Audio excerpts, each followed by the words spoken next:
এই মুহূর্তে আমি দাঁড়িয়ে রয়েছি মদিনাতে, এমন একটি জায়গায় যেটাকে বলা হয় ওয়াদি কানাত। আমার এই পাশে যেই খাল বা নালাটি আপনি দেখতে পাচ্ছেন, এটা মদিনার তিনটি খাল ছিল, যেটাকে বলা হয় জান্নাতের ওয়াদি বা জান্নাতের খাল। তারই ভিতরে একটি হলো এই ওয়াদি কানাত। এটা বর্তমানে সৌদি সরকার পুনর্নির্মাণ করেছেন। এবং একটা সময় রাসূল সাল্লাল্লাহু আলাইহি ওয়াসাল্লাম যখন দোয়া করলেন, মদিনাতে বৃষ্টি হলো মসজিদ আল নববীর আশেপাশ দিয়ে। তখন সাহাবীরা বলছিলেন যে, ইয়া রাসূলুল্লাহ, আমাদের তো খেতি জমি করার, ফসলি জমি করার জন্য পানি দরকার, তো আপনি দোয়াটা এইভাবে করেন যাতে বৃষ্টিটা ওয়াদি কানাতের দিকে পড়ে। তখন আল্লাহ রসুল সাল্লাল্লাহু আলাইহি ওয়াসাল্লাম আবার দোয়া করলেন এবং বৃষ্টি এই ওয়াদি কানাতের এই দিকে পড়ে এবং এই খালটা পুরো ভরে যায়। এবং আরও বলা হয় যে ওহুদের যুদ্ধ, যে আমার পাশেই দেখতে পাচ্ছেন যে ওহুদ পাহাড়, সেই ওহুদের যুদ্ধের সময় কিন্তু এই ওয়াদি কানাতের ভূমিকা ছিল অপরিসীম।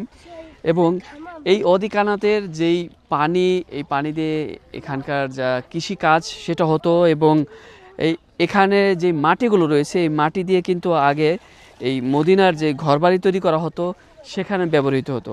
আর এখন এই জায়গাটিতে সুন্দর একটি রাস্তা বানানো হয়েছে হাঁটার জন্য, বিভিন্ন গাছ লাগানো রয়েছে। এবং এখানে ছোট ছেলেমেয়েরা দেখতে পাচ্ছেন যে তারা কিন্তু মাছ ধরার জন্য চেষ্টা করতেছেন। এবং স্থানীয় লোকজন থেকে শুরু করে আমাদের প্রবাসী ভাইরা যারা রয়েছেন, সবাই এই জায়গাটাতে আসেন ঘোরার জন্য, দেখার জন্য।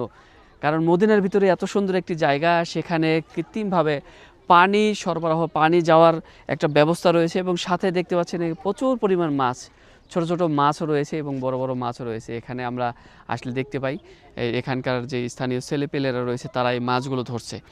তো যারাই মদিনাতে রয়েছেন এই জায়গাগুলোতে আসবেন এবং ভিজিট করবেন। এই জায়গাটা আসতে হলে আপনাকে উহুদ পাহাড়ের সামনে যেই হারাজ মার্কেটের আগে ইউটার্ন নিয়ে আসলে এই পাশে একটি মাহাত্তা রয়েছে, তার পাশে হাতের ডানে ঢুকলেই একটা ব্রিজের পাশে এই জায়গাটি। এবং ভিডিওর নিচে আমি লোকেশন দিয়ে দেবো। অনেকেই ওয়াদি কানাত লিখলে কিন্তু আপনাকে অন্য জায়গায় নিয়ে যাবে। সো 2-3টি জায়গা রয়েছে, এটা আপনাকে দেখতে হবে যে এক্স্যাক্টলি আসলে জায়গাটা কোন দিকে। এটা এই পাশে রয়েছে জুরফ, এই পাশে হলো উহুদ পাহাড়ের যে রয়েছে তার পাশে এই জায়গাটি। সো আশেপাশে অনেক খেজুর বাগান রয়েছে এবং অনেক সুন্দর সুন্দর জায়গা। এখানে আসলে আপনার খুব ভালো লাগবে এবং সবাই আসে পিকনিক করার জন্য, ঘোরার জন্য। ধন্যবাদ সবাইকে। ভিডিওটি ভালো লাগলে অবশ্যই শেয়ার করে দেবেন। এই দেখুন এক ভাই বড়শি দিয়ে অনেকগুলো মাছ ধরছে, মাশাআল্লাহ। দেখুন এই খালগুলোর ভিতরে আমরা দেখতে পাচ্ছি বকও রয়েছে, মাশাআল্লাহ তাবারাকাল্লাহ। আমার প্রথম দেখা মরুর দেশে এই যে বক, আগে আমি কখনো সরাসরি এইভাবে দেখিনি। আসলে যেখানে পানি বা মাছ থাকে সেই জায়গাগুলোতেই কিছু কিছু প্রাণী থাকে, তার ভিতরে একটি হলো এই বক। আর অসম্ভব সুন্দর এই জায়গা। ভাই অনেকগুলো মাছ আছে, বিমান একসাথে কতগুলো আছে, একটা ওই একটা